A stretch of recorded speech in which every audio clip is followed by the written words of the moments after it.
everyone, welcome back to my channel Tutelage, a guide to economics.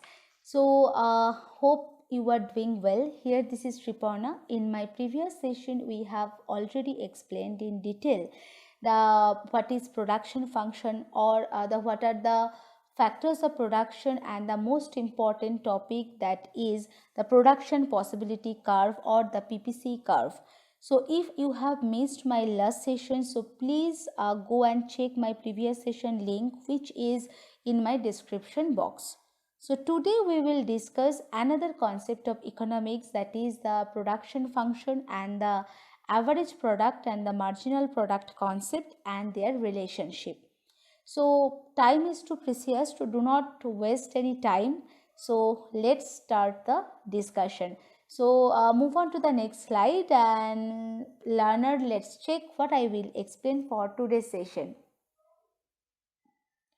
So here there are some subtopics for today's discussion, and the first subtopic is the concept of production function. Second one is a concept of total, average and marginal product with the graphical representations, and third concept, that is the relationship between the average and marginal product.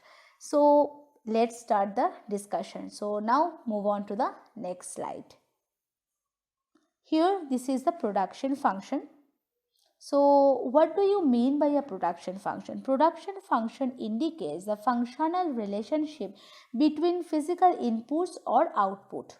Okay, input means raw materials, and output means a final product. So in symbolically, Q equals to function of L comma K. So where L is labor and K is capital. So we have already told there are 4 factors of production, but now we consider only 2 factors in the production process. The first one is labor and second one is capital. Clear? Now we are going to the next slide. Here, according to the time period, production function is divided into 2 types of production function. The first one is the short run production function, and second one is a long run production function. So at first we have to explain the short run thing. So what is the short run production function, or what do you mean by the short run production function thing? So it defines a relationship between the one variable factor and the output. So in symbolically, the short run production function equals to Q equals to function of L comma K, and K bar, that means K is fixed. So only variable factor is labor. So it defines a relationship L, that means labor, and the Q, that means the output. Now going to the next production function, that is the long run. It defines a relationship between 2 variable factors and output, because there are 2 factors L and K, both are variable. Okay. Symbolically, Q equals to function of L comma K. Clear? So now move on to the next slide. Here this is a slide for total product, average product and the marginal product. So at first we have to discuss what do you mean by a total product. So do you have any idea what is total product? So yes, total product is a total volume or amount of a final output. Clear? And second thing is the average product. So when total amount or total volume of final output is divided by a unit of variable factor input, that equals to the average product. Clear? And now going to the next one, that is the marginal product.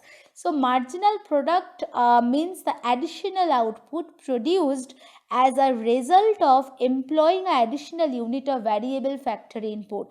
That means marginal product indicates the change in output due to just 1 unit change in variable factor input. Clear? So we have considered a tabular representation of understanding total product, marginal product and the average product. Clear? So we are making a table. sorry,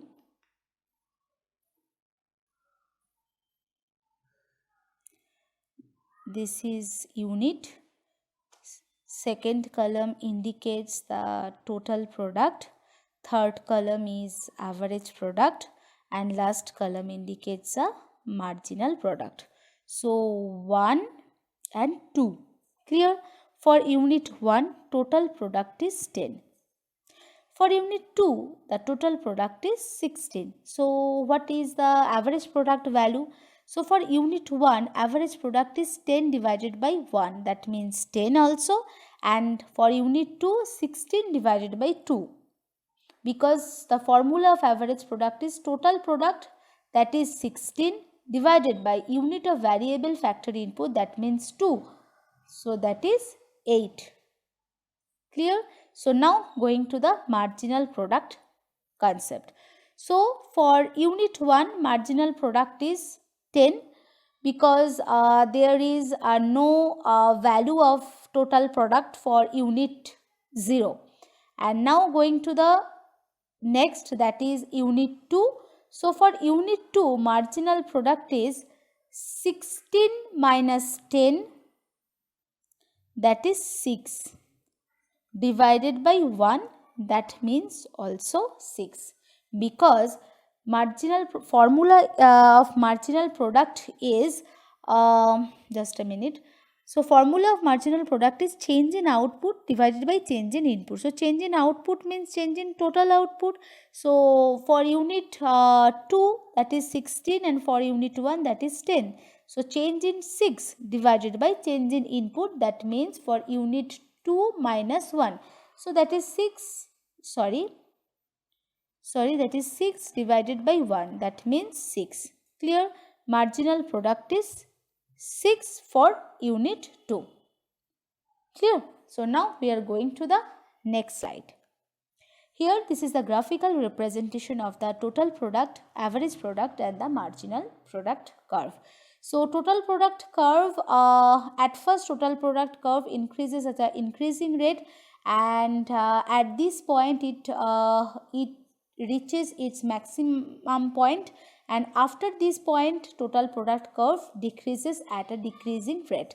Now going to the average product curve. So average product curve is also increases at first, and after it maximizes at this point.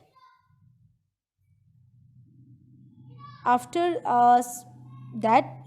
that point, average product curve is decreases at a decreasing rate, and the same thing also marginal product curve, but marginal product curve intersects the horizontal axis. So that means marginal product curve is equals to 0 at this point, and it is also a negative. Clear? Now going to the next one. So this is the relationship between the marginal product and average product. So this is the diagram. So this is the marginal product curve, and this is the average product curve. Clear? So when average product is rising, so this phase when average product is rising, MP lies above AP. So MP curve lies above AP, that means AP less than MP.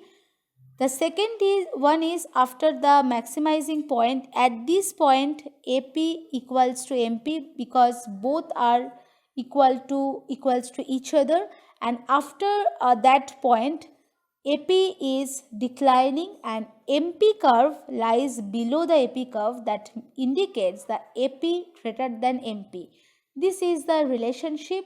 This is the relationship between marginal product and the average product. And now going to the next slide, and here this is the another graphical representation of the marginal product and average product curve, and going to the next one. So that is the last slide. Okay, so that's all for the marginal product and the average product concept and their relationship also. So I hope it is clear to everyone, and it's a very simple topic. So we are done for today's session. So in my next class we will explain the another important topic of economics, and if you have any problem or queries, please feel free to ask. I will come again with a new session. If you like my videos, so please like, share, comment on the video and subscribe to my channel. Stay tuned. Thank you.